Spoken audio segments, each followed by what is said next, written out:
Adillah pada kami tak bodoh, meski memang kami tak pandai. Tapi kami berjanji akan tetap mengkritik sesuai isi hati. Hei penguasa, ini kami rakyat jelata. Engkau ada untuk siapa? Hei penguasa, ini kami rakyat jelata. Mau sampaikan semua keluh kesah. Bekerjalah dengan hati, pakai empati. Jangan banyak intrik, apalagi bikin taktik. Bijaklah dalam membuat peraturan. Jangan sampai bikin aturan yang berat sebelah.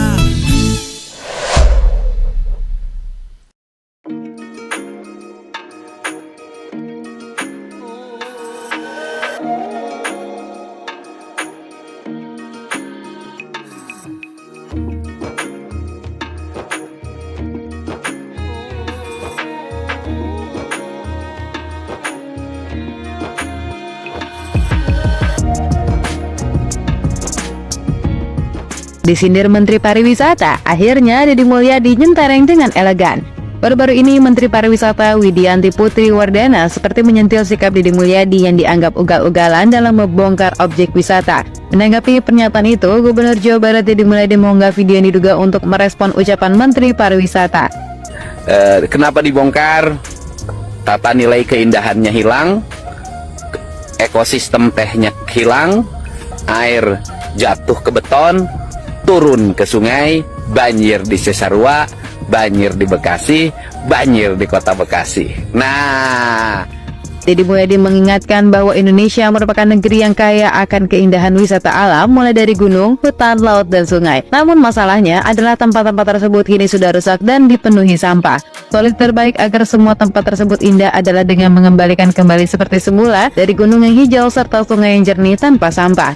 Lalu mantan Bupati Purwakarta ini menjelaskan secara detail syarat agar wisata bisa berkembang. Hal utama yang harus diperhatikan adalah kelestarian lingkungan dan infrastruktur yang memadai.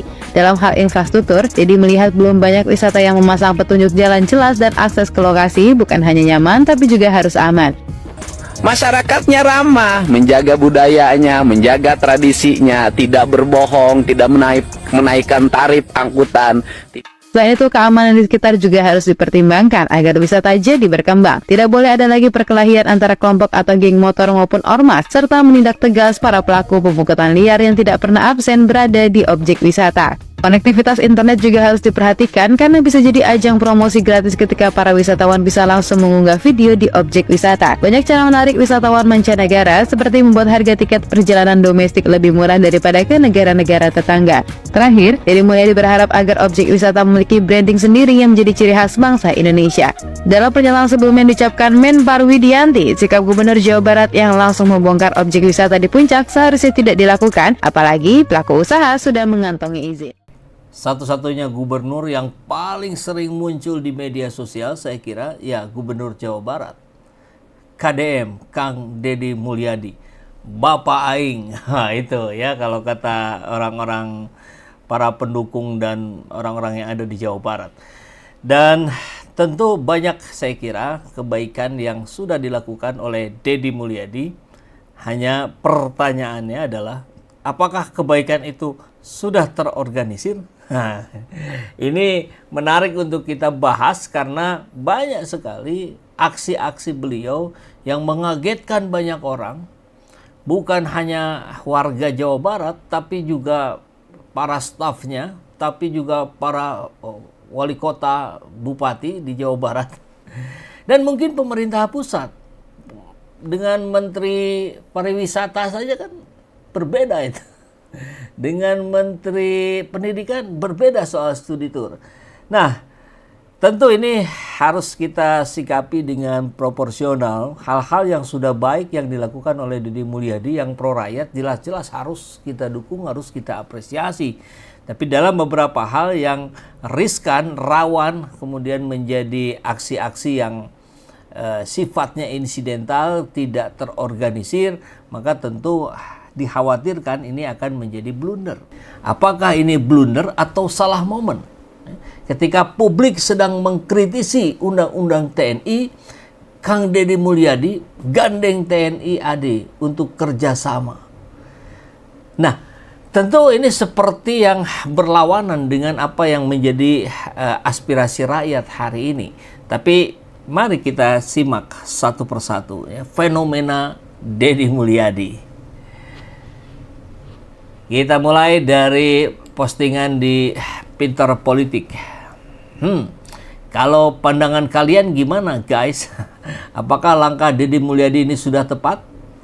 Deddy Mulyadi blunder, war against ormas. Jadi kita tahu dalam beberapa hari ke belakang Deddy Mulyadi menjalin kerjasama dengan TNI AD dalam banyak kegiatan di Jawa Barat. Tampaknya senada dengan apa yang terjadi di pemerintahan pusat, tentu karena Deddy Mulyadi adalah kader Gerindra meskipun baru masuk, pindahan dari Golkar ya. Dengan Pak Prabowo ya pasti satu arah. Hanya yang menjadi pertanyaan media, yang menjadi pertanyaan para pengamat civil society dan segala macam adalah apakah ini waktunya sudah tepat? Karena kita tahu hari ini rakyat sedang mencoba mengkritisi gitu. Jadi ini menarik untuk kita simak. Ya. Kala publik kritisi revisi Undang-Undang TNI, Deddy Mulyadi gandeng TNI AD kerjasama, salah satunya untuk berantas premanisme Jawa Barat. Saya kira upaya untuk memberantasnya tentu kita apresiasi. Tapi ketika ini melibatkan institusi yang sedang menjadi sorotan, apakah ini tepat? Kemudian kita juga melihat dalam rekam jejaknya memang Deddy Mulyadi ketika jadi bupati juga bekerja sama dengan TNI lebih kuat dibandingkan dengan polisian, katakanlah begitu ya. Kerjasama Pemprov Jabar dan TNI AD mencakup ruang lingkup penyelenggaraan jalan, jembatan, irigasi, kegiatan pengelolaan sumber daya alam dan drainase, giat ketahanan pangan, pengelolaan sampah, pelestarian lingkungan, wah banyak sekali. Sampai pada pemasangan tenaga listrik, penanganan status keadaan darurat bencana. Tentu dalam beberapa hal yang relevan tidak ada soal. Cuman misalkan dengan elektrifikasi atau pemasangan tenaga listrik, ini kan gimana ini ya? Apakah nggak ada institusi yang lebih tepat begitu ya? Nah, ini menjadi langkah-langkah Deddy Mulyadi yang tentu patut disorot juga. Karena kita tahu memang secara rekam jejak, ini berita lama nih, tahun 2017. Berkat TMMD, 2 desa di Purwakarta memiliki jalan baru sepanjang 7,2 km. Jadi banyak proyek-proyek di zaman Deddy Mulyadi menjadi Bupati Purwakarta pun yang itu dilakukan bekerja sama dengan tentara, dengan TNI AD. Bahkan sampai keluar uang yang sangat-sangat banyak, miliaran ya. Kalau kita lihat di sini anggarannya saja 11,2 miliar. Ini tahun 2017. Kalau sekarang setara berapa? Kan dengan inflasi tentu lebih tinggi. Nah, langkah-langkah ini juga tidak lepas dari langkah-langkah yang lain yang kita sorot dari seorang Deddy Mulyadi. Misalkan dengan aksinya yang menangis ya, menangis di sebuah seperti jembatan seperti ini gerakannya ya. Kita lihat videonya banyak tersebar. Tentu ini menjadi sorotan. Salah satunya misalkan dari Tempo, tangis Deddy Mulyadi, menangis melihat konvensi lahan di kawasan Puncak Bogor. Kamera dan video mengabadikan tangisannya. Ya, ini banyak pihak juga yang mensinyalir bahwa apa yang dilakukan oleh Deddy Mulyadi ini kok seperti yang dilakukan oleh Mulyono alias Joko Widodo. Dengan aksi-aksi individualnya, bukan aksi yang terorganisir sebagai pimpinan tertinggi di Jawa Barat gitu. Tentu ini patut dipertanyakan. Karena Parcok sudah tak bisa melakukan tugasnya, maka premanisme makin marak, apalagi LSM. Ya, tentu ini menjadi catatan kita bersama juga ya, walaupun menurut Wamenag kalau nggak salah ya, Wakil Menteri Agama bilang itu sudah jadi budaya. Tapi kalau budayanya jelek ya harus diperbaiki juga ya. Nah, kembali ke Deddy Mulyadi, maka Tempo memberikan ilustrasinya seperti ini. Menangis, disorot kamera, disorot dari berbagai angle. Apakah ini Hati-hati katanya 2029 ya, modelan Jokowi ini.